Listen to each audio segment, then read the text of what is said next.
தேவக்கோட்டை ஸ்ரீ காமாட்சி அம்மன் கோவில் மகா கும்பாபிஷேகம். புதிய சாமி சிலைகள், பக்தர்கள் பக்தியுடன் வரவேற்பு.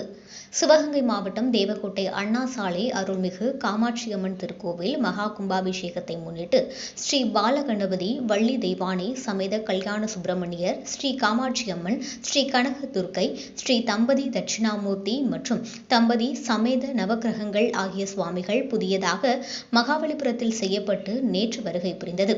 அண்ணா சாலை பக்தர்கள் மற்றும் பொதுமக்கள் ராம்நகர் கௌரி விநாயகர் கோவில் அருகில் சுவாமிகளுக்கு வரவேற்பு அளிக்கப்பட்டு நகரின் முக்கிய வீதிகள் வழியாக ஊர்வலமாக கோவிலுக்கு சென்றனர்.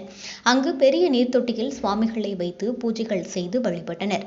ஜூன் 5ஆம் தேதி வியாழக்கிழமை காலையில் அணுக்கை, விக்னேஸ்வர பூஜை, கணபதி ஹோமம் மற்றும் நவக்கிரக ஹோமம் பூஜைகள் செய்து மாலை 5:30 மணிக்கு முதல் கால யாகசாலை பூஜைகளுடன் தொடங்கப்பட்டு ஜூன் 6ஆம் தேதி வெள்ளிக்கிழமை காலையில் 2ஆம் கால யாக பூஜை, மாலையில் 3ஆம் கால பூஜையும், ஜூன் 7ஆம் தேதி சனிக்கிழமை காலை 4ஆம் கால யாக பூஜை, மாலையில் 5ஆம் கால யாக பூஜையும், ஜூன் 8ஆம் தேதி ஞாயிற்றுக்கிழமை 6ஆம் கால யாக பூஜைகள் நிறைவு செய்யப்பட்டு 7 மணிக்கு மேல் 8:20 மணிக்குள் மகா கும்பாபிஷேகம் வெகு விமரிசையாக நடைபெற உள்ளது.